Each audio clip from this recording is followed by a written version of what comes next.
sometimes it is fun to just play in Photoshop Elements to see what we can do.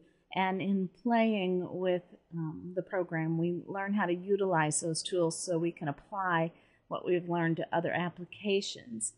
And I have here a funny face layout that I did back in 2006 of my guys. And this is what we're going to be doing for this technique challenge today. At the bottom of the layout, I have a poem. Actually, it's lyrics from a song that I remember as the very first song I ever remember on the radio. Why we remember such things, such strange things, I'll never know. But it goes, funny face, I love you. Funny face, I need you. These are the sweetest words I've ever heard.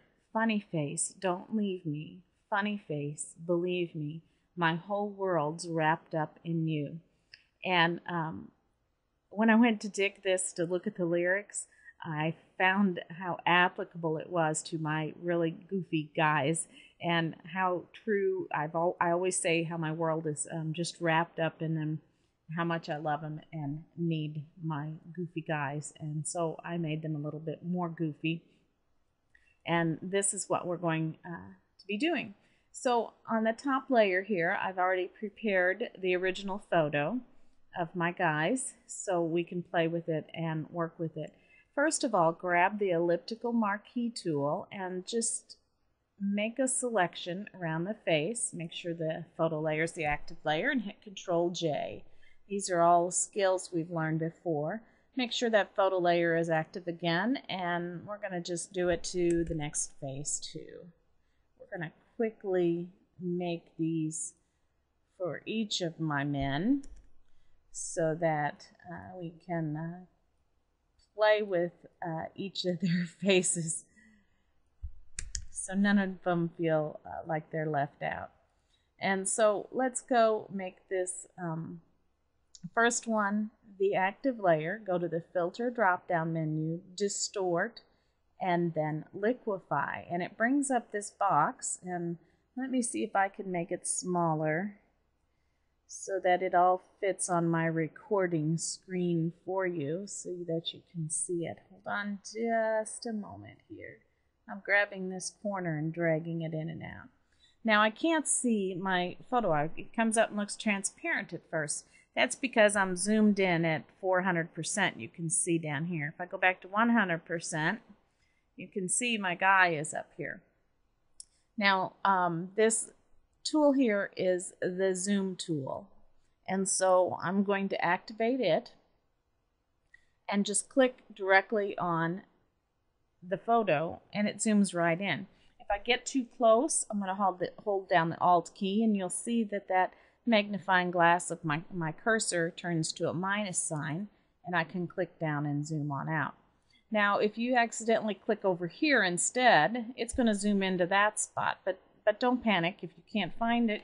Just hold down your spacebar key, and your cursor becomes the hand, or you could click right here on the sidebar to get the hand and move it over till he comes into place. And so get it zoomed in at a good amount.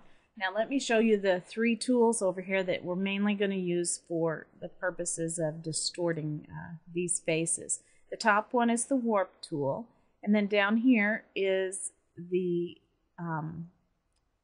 pucker tool. These names are really funny because I'm sure I could, it doesn't really make people pucker up like you would think the name means, and we'll see what it does. And this tool does the opposite of the pucker tool. This is the bloat tool, and we could have fun with that too. I could take my best friend and make her look bloated, but she might not like me. So let's start with this top one. Remember to use your bracket keys to make your brush size larger and smaller, and I want my brush size to be to cover the area of the cheek pretty well. I'm going to put the center of the brush just about on where the dimples of the mouth are, and click down and just drag up and out. pretty far. You can make it however you want. Don't like it, hit Control Z and try dragging it again, maybe from another location. So I've given him a pretty funny mouth right now. And there, that looks a little bit better. Then what you can do, a lot of times with caricatures, they make the mouths really big and the heads really small, and so I can just push in the side of the head here. And you can do all sorts of funny things. Sometimes maybe I might want to push in the mouth here. I can make my brush really small and push in the sides of the nose and maybe push out the nose. You kind of get the idea. I can make the eye a little bit longer. Can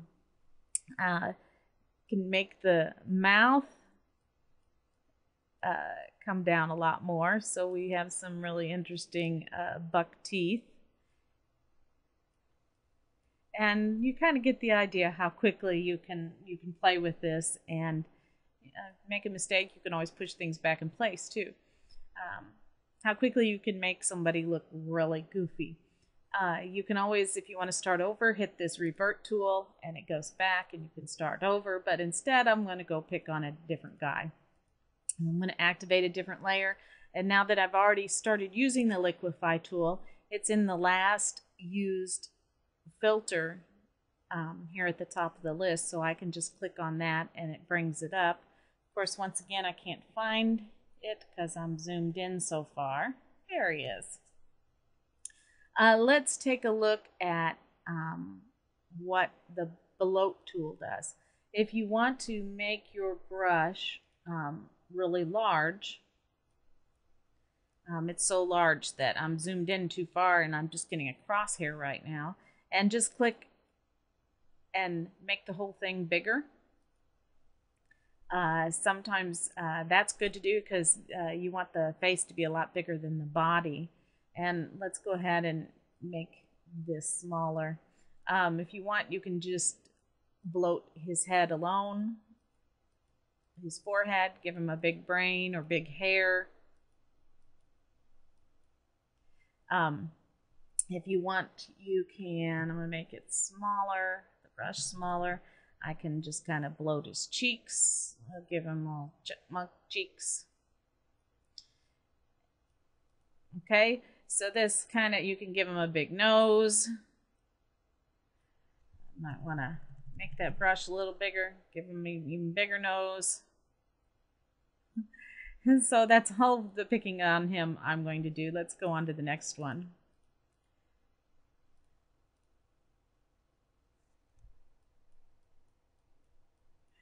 And this child never smiles. But, you know, I can go up here as we did before, you know, and make the poor boy, whoops, let's hit reverse, and make the poor boy smile. He didn't know I could do that. And then make his cheeks really big. And what we do with the pucker tool is to make things smaller. So this is actually really perfect for that area of the nose to bring it in. I can do things to his mouth and really make him pucker. I can make his eyes different.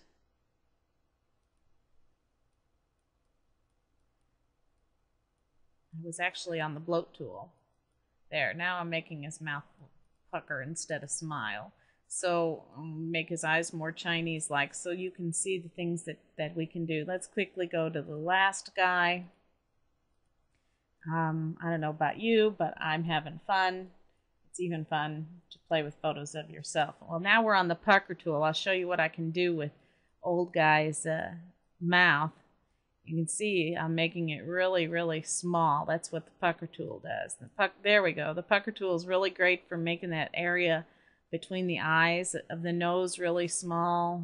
You might want to either make the ears really small or really large. He looks like a chipmunk.